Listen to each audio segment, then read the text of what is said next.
네, 안녕하십니까. 못 내력으로 성경 읽기. 오늘은 창세기 20장입니다. 지금은 도입부로 창세기 20장 전체를 보는 시간입니다. 제목은 텍스트가 숨겨놓은 거울을 찾아서 이렇게 되어 있습니다.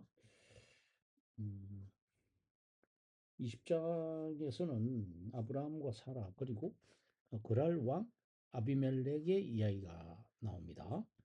이 이야기는 낯설지 않습니다. 12장에서 이미 애굽 왕 바로와 겪었던 사건과 너무 똑같거든요. 그래서 많은 분들이 아브라함이 또 똑같은 실수를 반복했구나 라면 생각하면서 가볍게 넘어가고는 합니다. 어, 그러면서 보듯이 창세기 12장, 창세기 20장 이렇게 비교되고 있습니다. 하지만 텍스트를 자세히 덮어보면 저자는 이 사건을 단순히 반복하는 것에 그치지 않습니다. 아주 정교하고 치밀한 건축물을 지어 놓은 셈이죠. 오늘 우리는 성경 텍스트가 어떻게 자신의 구조를 통해 우리에게 말을 걸고 있는지 그 할리스트로피 구조를 중심으로 창세기 20장을 정밀히 분석해 보겠습니다. 음, 그림에서 보듯이 창세기 20장은 거울 구조입니다. 뒤집힌 도덕성과 하나님의 섭리. 뭐가 뒤집혔습니까? 도덕성이 아비멜렉과 아브라함이 도덕성이 뒤집혀 있다. 음, 먼저 어, 건물의 이제 건축물로서 텍스트의 건축물로서 팔리스트로피를 우리가 살펴보겠는데 팔리스트로피는 뭐 18장, 19장 지난 시간이죠. 회문 구조 또는 거울 구조 이렇게 부르는 구조인데 이 구조의 중심에는 뭐가 있는가 하면은 바로 그림의 정중앙에 있는 8절, 8절을 경첩의 역할을 하는 거울 구조다, 회문 구조다 이렇게 보시면 되겠습니다. 그래서 8절이 중요하다고 보시면 되겠습니다. 8절에서 아비멜렉이 꿈에서 깨어나 아침 일찍 신하들을 소집하고 이 이야기를 듣고 모두가 두려워하는 장면이 나옵니다. 그래서 이 이야기의 8절이 회문의 경첩 역할을 하고 있는 겁니다. 8절을 기점으로 앞뒤의 그 에피소드가 거울을 본 듯이 대칭을 이룹니다. 첫 번째 3절에서 7절까지는 하나님의 경고가 나오고요. 9절에서 13절까지는 아비멜렉의 질책이 나오면서 두 대목이 서로 마주 봅니다. 하나님이 아비멜렉을 꾸짖는 내용과 이후 아비멜렉이 아브라함을 꾸짖는 내용이 묘한 평행선을 달리는 것이죠. 둘째, 가장 바깥쪽 껍질을 볼까요? 2절에 보면 아비멜렉이 사라를 취하는 사건이 나오고 14절의 사건, 즉 아비멜렉이 사라를 반환함의 사건과 서로 대응을 하고 있다 하는 겁니다. 이런 구조는 우연일까요? 아닙니다. 텍스트 저자는 이 사건을 단순히 시간 순서대로 나열하지 않고 있습니다. 독자가 이 사건을 입체적으로 보기를 원하기 때문이죠.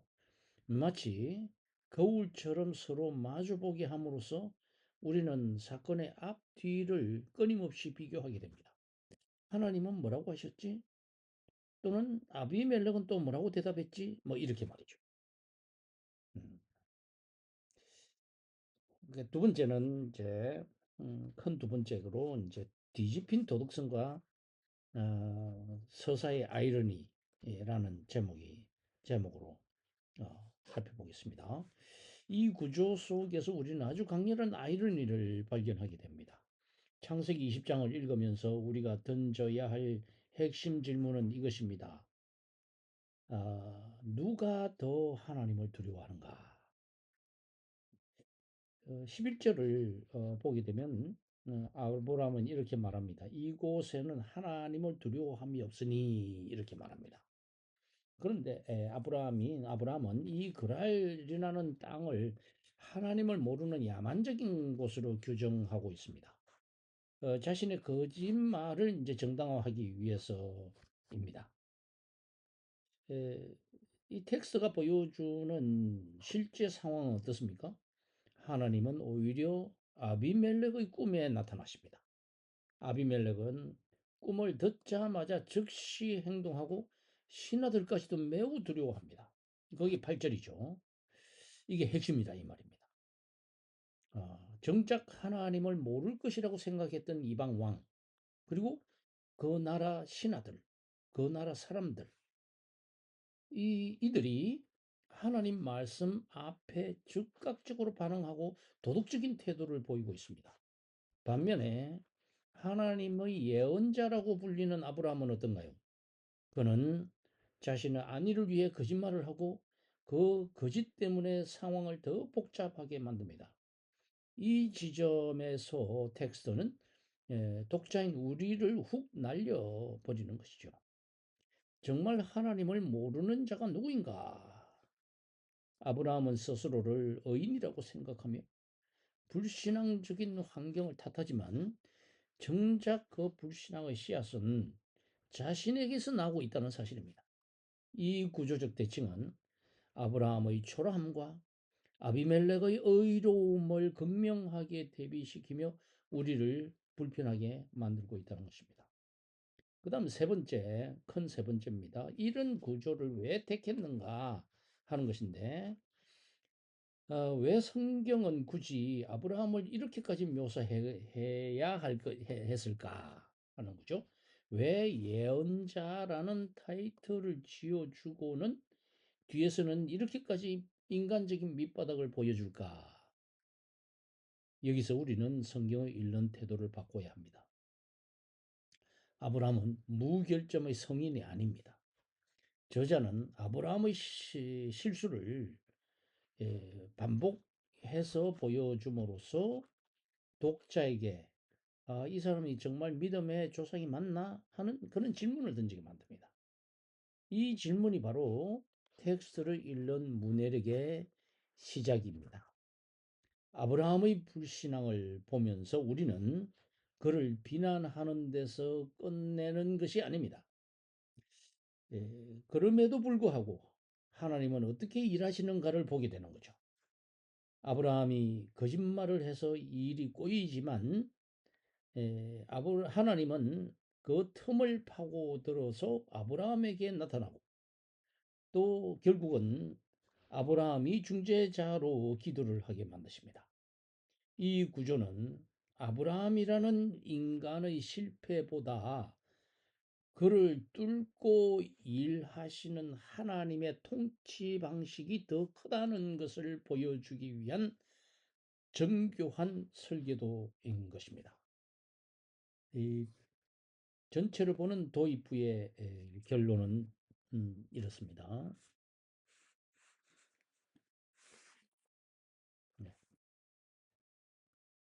그림이 하나 빠졌네요. 20장 1절 첫 번째 시간 주제는 여기서 여기 있습니다. 그림이 밑에 있는 것을 모르고 꿈과 심판, 침묵할 수 없는 하나님 이런 제목입니다. 음, 우리는 흔히 성경을 읽고 내용을 안다고 생각하고 빠르게 넘어가고는 합니다. 그러나 텍스트는 우리가 읽는 속도보다 훨씬 더 치밀하게 설계되어 있습니다.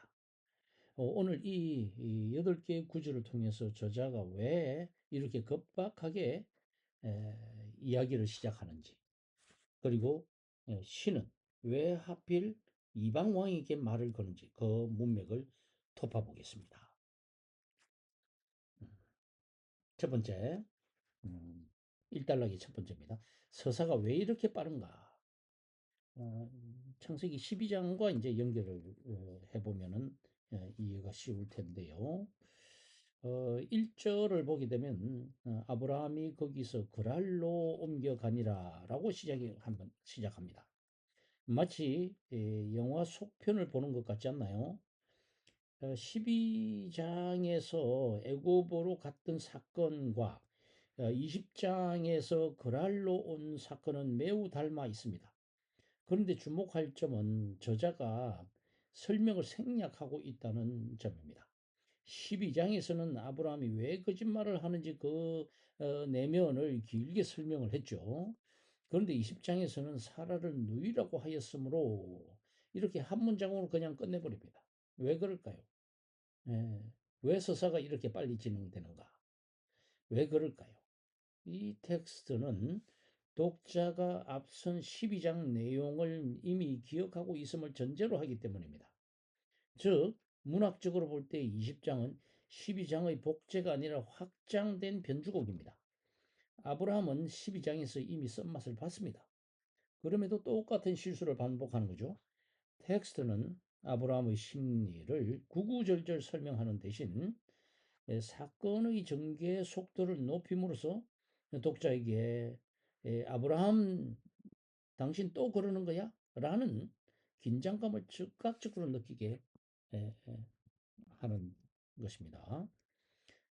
두 번째, 이방 왕에게 찾아온 꿈. 음, 일종의 이제 신의 보편적 통치 방식인데, 음, 3절을 보시면은 하나님이 밤에 아비멜렉에 현몽하시고 이렇게 말씀하고 있죠. 여기서 많은 분들이 질문을 던집니다. 왜 하나님은 아브라함이 아니라 낯선 이방 왕 아비멜렉에게 나타나시는가 하는 거죠. 우리는 흔히 하나님을 나만의 하나님 혹은 내 공동체의 하나님으로 제한하고는 합니다. 하지만 창세기 텍스트는 여기서 아주 중요한 신학적 인문학적 전제를 드러내십니다. 하나님은 이방인의 꿈속에서도 들어갈 수 있는 분이라는 점입니다. 꿈은 고대 문헌에서 신적 계시를 받는 중요한 도구입니다. 텍스트는 이방 왕 아비멜렉을 단순히 악역으로 치부하지 않습니다. 오히려 그에게 직접 나타나셔서 너는 죽으리라 라고 경고함으로써 이 세상의 모든 주권이 아브라함이라는 인물을 넘어서 하나님께 있음을 선포하고 있는 것입니다. 이는 창세기가 그리는 하나님의 통치 범위가 얼마나 보편적인가를 보여주는 강력한 장치라고 볼 수 있습니다. 세 번째, 아침 일찍 두려움의 아이러니 이렇게 되어 있죠. 8절을 보면 아비멜렉이 꿈을 꾸고 나서 이렇게 어떻게 이제 반응을 하는가 하면 아침에 일찍 일어나 모든 신하들을 불러 이 모든 말을 말하여 들려주니 그들이 심히 두려워하였더라 이렇게 되어 있죠. 이 장면은 오늘 공부의 이제 하이라이트에 해당이 됩니다. 11절에서 아브라함이 이렇게 변명합니다. 이곳에는 하나님을 두려워하는 함이 없으니 라고 말하죠. 자, 이제 텍스트가 보여주는 실제 상황과 아브라함의 생각 중 어느 것이 맞습니까? 8절에서 아비멜렉과 그의 신하들은 하나님의 경고를 듣자마자 즉각적으로 반응하고 심히 두려워하고 있었습니다. 반면에 11절의 아브라함은 그들을 하나님을 모르는 야만인으로 단정하고 있습니다. 네. 이것이 바로 저자가 의도한 아이러니입니다.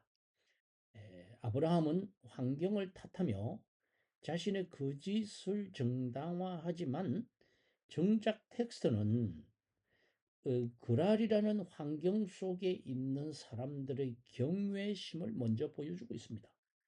이런 대비를 통해서 텍스트는 독자에게 묻는 것입니다. 과연 누가 정말 하나님을 두려워하고 있는가? 일단락의 마무리는 질문을 품고 읽기입니다. 오늘 우리는 아브라함의 시선이 닿지 않은 곳까지 세밀하게 개입하시는 하나님의 보편적 통치, 그리고 자신의 프레임에 갇힌 아브라함의 모습을 보았습니다. 창세기 20장의 이 초반부 1절에서 8절에 해당되는 이 초반부는 단순히 하나님이 아비멜렉에게 나타났다는 사건을 넘어서 우리로 하여금 나는 내 기준대로 타인을 판단하고 있지 않는가 라고 묻게 만듭니다. 에, 이제 이단락에서는 아비멜렉의 정당한 분노와 아브라함의 궁색한 변명이 정면으로 충돌하는 대목인데 9절에서 13절을 한번 통과 보도록 하겠습니다. 자, 본문 말씀을 한번 읽어 보겠습니다. 9절. 아비멜렉이 아브라함을 불러서 그에게 이르되 내가 어찌하여 우리에게 이렇게 하였느냐? 내가 무슨 죄를 내게 범하였기에 내가 나와 내 나라를 큰 죄에 빠질 뻔하게 하였느냐?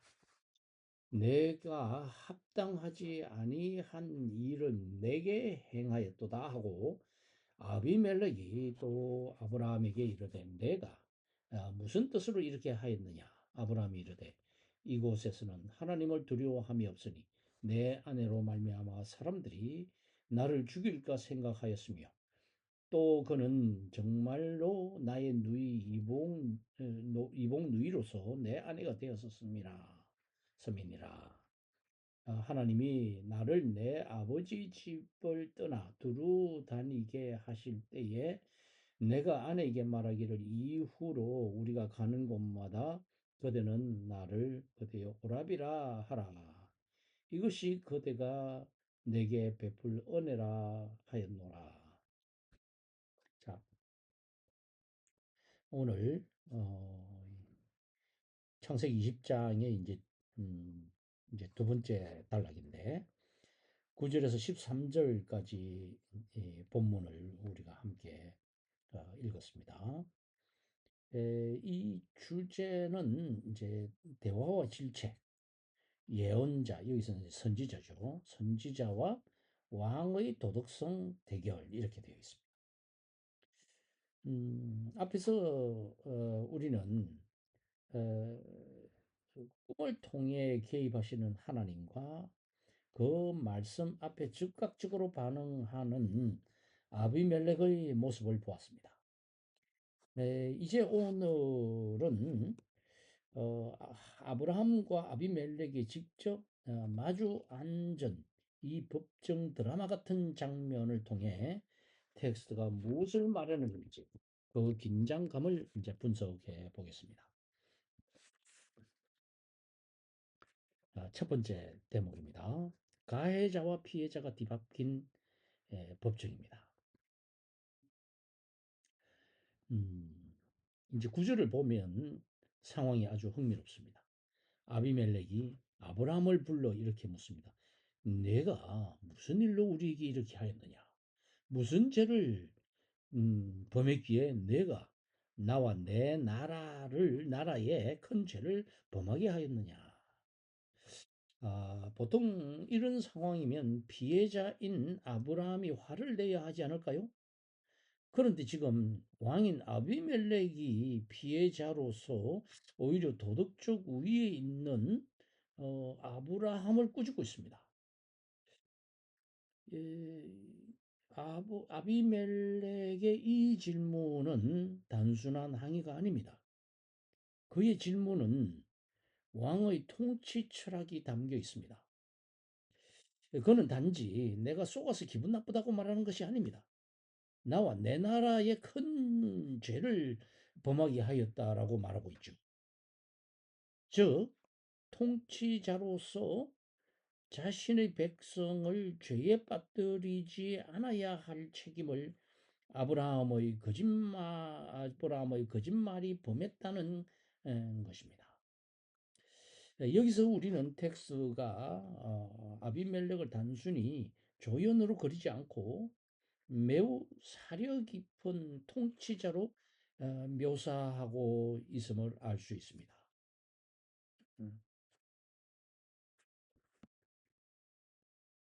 그 다음 두 번째, 성경이 말하는 아브라함의 변명, 심리적 투사, 이렇게 되어 있죠. 그림에서. 그렇다면 아브라함은 어떻게 대답할까요? 11절을 보십시오. 이곳에서는 하나님을 두려워함이 없으니 내 아내로 말미암아 사람들이 나를 죽일까 생각하였으며. 자, 아브라함은요, 자신이 그랄 땅에 들어와 보니 이곳 사람들이 하나님을 두려워하지 않는다고 단정을 해버립니다. 그리고 그것을 자신의 거짓말을 정당화하는 논리로 사용을 하게 되죠. 문해력으로 공부하는 우리들은 여기에서 냉정하게 텍스트를 읽어야 할 줄 믿습니다. 11절에서 아브라함이 주장하는 거랄의 실상과 8절에서 이미 확인했던 거랄의 반응을 한번 비교해 보십시오. 8절에서 아비멜렉과 신하들은 하나님의 경고를 듣자마자 심히 두려워했습니다. 즉 아브라함이 주장하는 하나님을 두려워함이 없다는 말은 사실일까요? 아닐까요? 텍스트는 아브라함의 말이 틀렸음을 지금 보여주고 있습니다. 아브라함은 자신의 내면에 있는 두려움을 그랄 사람들의 탓으로 돌리고 있는 것입니다. 심리학적으로 보면 이제 투사, 이 프로젝션에 해당이 됩니다. 아브라함은 스스로 불신앙에 빠져 있으면서 그 불신앙의 책임을 주변 환경 탓으로 돌리는 논리를 펴고 있는 것입니다. 텍스는 이처럼 아브라함의 변명을 그대로 두지 않고 앞선 사건과 배치시키면서 독자로 하여금 그의 말에 의구심을 갖게 만들고 있습니다. 이 세 번째 예언자라는 그림이 조금 잘렸네요. 예언자라는 타이틀과 선지자라는 타이틀과 거짓말쟁이라는 현실 입니다.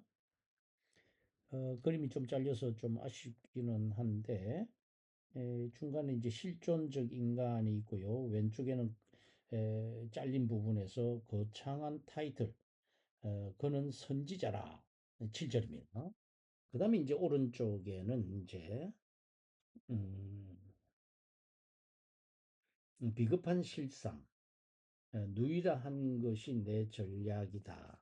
13절입니다. 이 뒤에가 많이 잘렸는데. 음. 자, 가장 충격적인 대목이 이제 7절에 나옵니다. 하나님께서 아비멜렉에게 아브라함을 가리켜 그는 선지자라, 예언자라 라고 부르십니다. 성경 전체를 통틀어 아브라함을 처음으로 선지자라고 부르는 순간입니다. 그런데 그 선지자가 바로 그 다음 대화에서 비굴한 변명을 늘어놓고 있는 겁니다. 얼마나 우스꽝스러운 일입니까? 누이라고 한 것이 사실은 누이가 맞다. 어디를 가든지 그렇게 말하는 게 내 전략이다 라며 궁색한 자기 방어를 합니다. 여기서 텍스트가 우리에게 던지는 메시지는 무엇일까요? 선지자라고 해서 인간적인 연약함이 없는 것은 아니다는 사실입니다.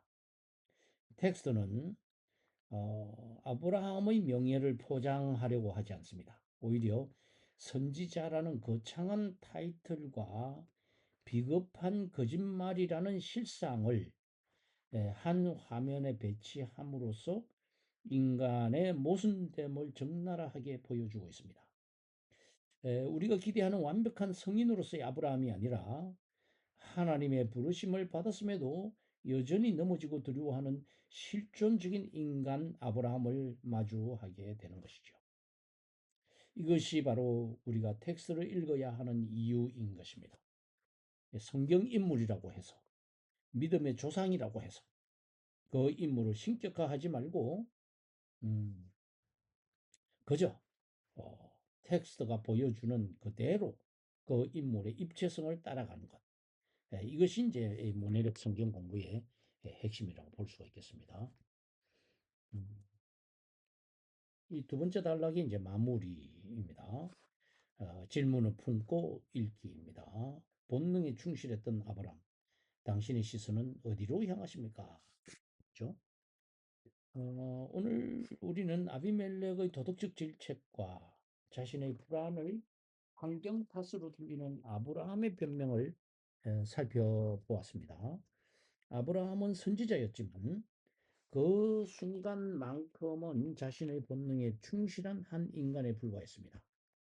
여러분은 오늘 이 본문을 읽으면서 어떤 생각이 드시나요? 아브라함의 거짓말에 집중하시겠습니까? 아니면 그럼에도 불구하고 그를 선지자로 불러주시는 하나님의 관점에 더 어, 눈이 가시나요? 음, 이제 세 번째 단락에서 이 얽히고 설킨 갈등을 하나님께서 어떻게 회복하시는지, 그리고 아브라함의 기도가 어떤 결말을 가져오는지 마지막으로 톱어보도록 하겠습니다. 음, 자, 세 번째 단락입니다. 14절에서 18절에 해당됩니다.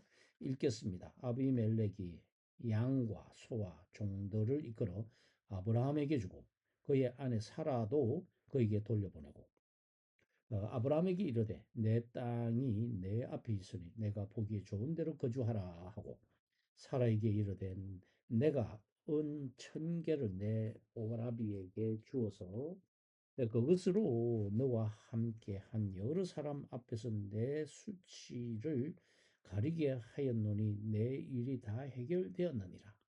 아브라함이 하나님께 기도하며 하나님이 아비멜렉과 그의 아내와 여종을 치료하사 출산하게 하셨으니 여호와께서 이왕의 아브라함의 아내 사라의 일로 아비멜렉의 집의 모든 태를 닫으셨음이더라.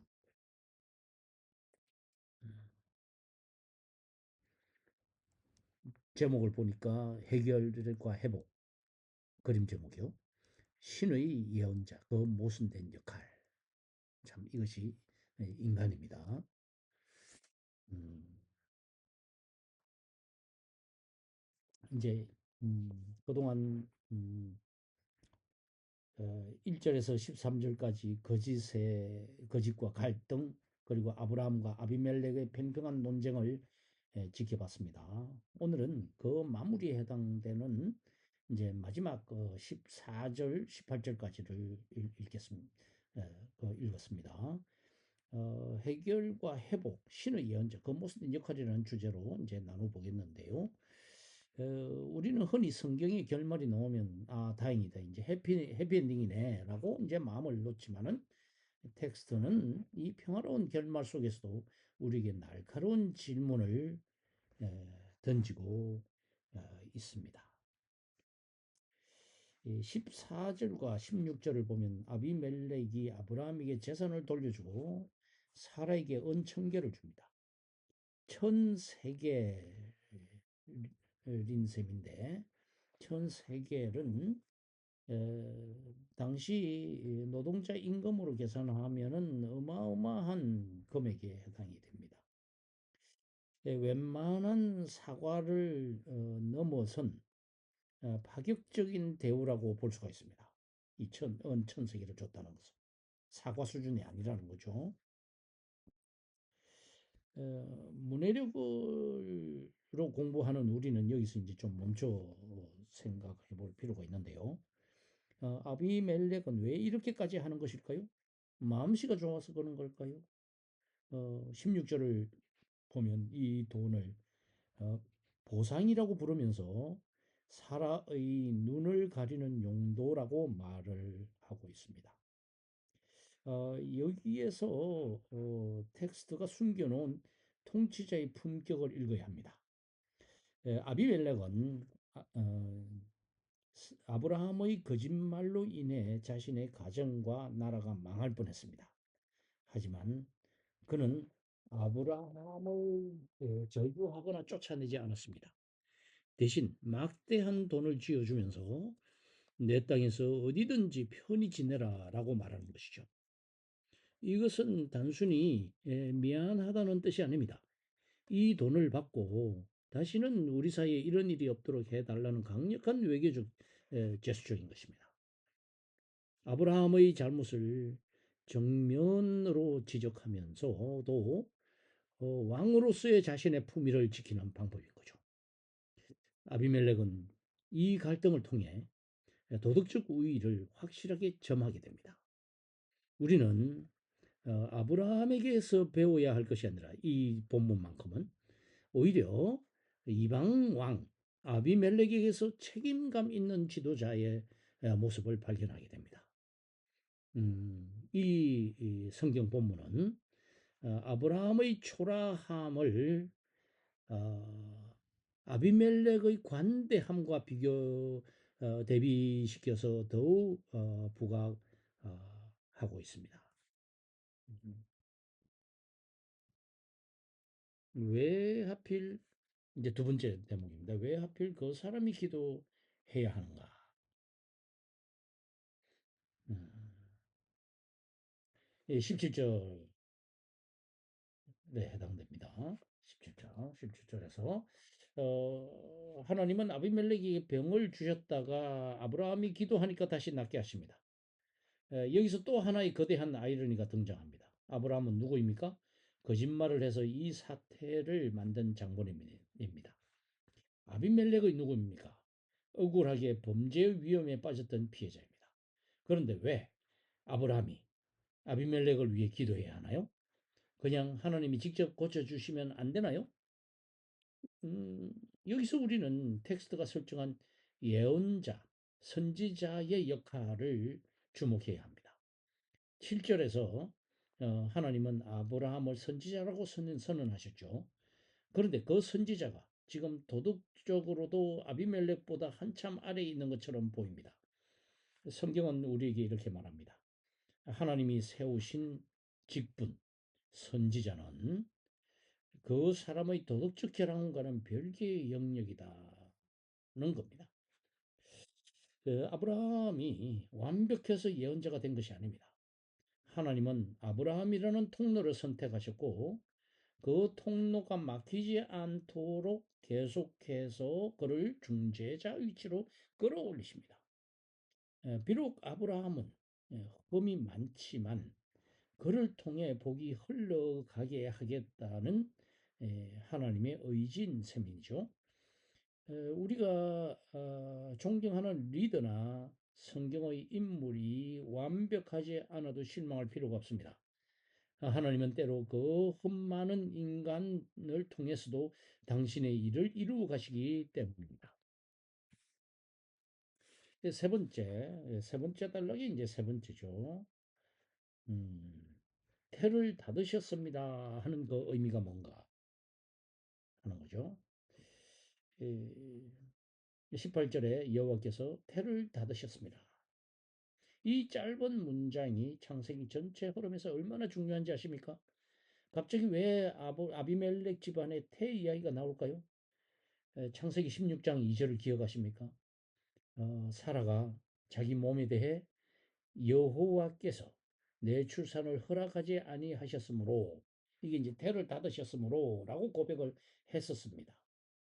18절은 바로 그 단어를 그대로 가져오게 됩니다. 이것은 독자들에게 보내는 성경의 강력한 메시지입니다.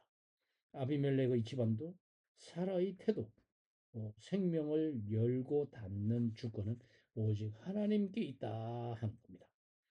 아브라함과 사라가 아이를 낳지 못하는 것, 그것은 사라의 신체적 결함 때문이 아니라 하나님의 통치 아래 있다는 것을 암시하는 것이죠. 그리고 이 이야기가 끝나자마자 다음 장 21절이 1절에서 이제 어떤 일이 벌어질까? 드디어 이제 사라가 아이를 낳는 거죠. 즉 20장의 이 결말이 하나님은 태를 닫을 수도 있지만 반드시 약속을 지키기 위해 태를 여시는 분이다라는 것을 증명하면서 21장의 탄생 이야기로 넘어가는 완벽한 교량 역할을 하고 있다는 사실입니다. 참 얼마나 은혜롭습니까? 예. 세 번째 단락의 이제 마무리이면서 이제 20장의 마무리가 되겠습니다. 그림을 보시게 되면 하나님이 왼쪽에 원해서 하나님의 통치와 약속의 성취, 이것은 인물의 험결과 무관하다 하는 겁니다. 예. 오른쪽을 보시면 영웅은 없습니다. 성경을 읽는 이유는 완벽한 인간 영웅을 찾기 위해서가 아니라는 겁니다. 두 번째는 인물 너머에 하나님이 계신다는 겁니다. 도덕적 결함과 모순된 상황마저도 구원의 도구로 사용하시면서 약속을 이루어 가신다는 겁니다. 세 번째, 문해력의 본질입니다. 인물 신격화에서 벗어나 이면에서 일하시는 하나님의 큰 그림을 이제 덮어보는 것이죠.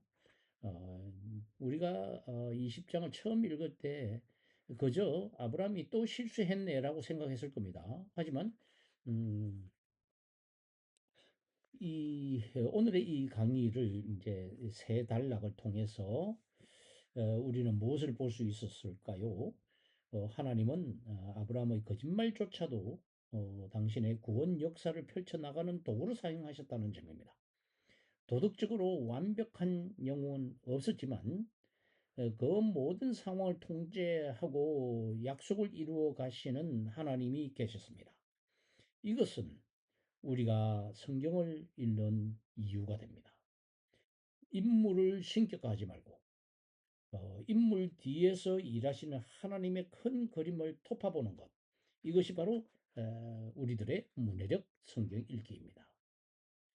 오늘로서 이것으로 이제 창세기 20장 강의를 마치겠습니다. 이제 21장에서 이삭의 탄생으로 이어지는 드라마를 좀 기대해 주시고 여러분들은 꼭 20장 전체를 다시 한번 천천히 소리 내어서 한번 읽어 보시기를 바라겠습니다. 지금까지 문해력으로 성경 읽기 창세기 20장이었습니다. 감사합니다.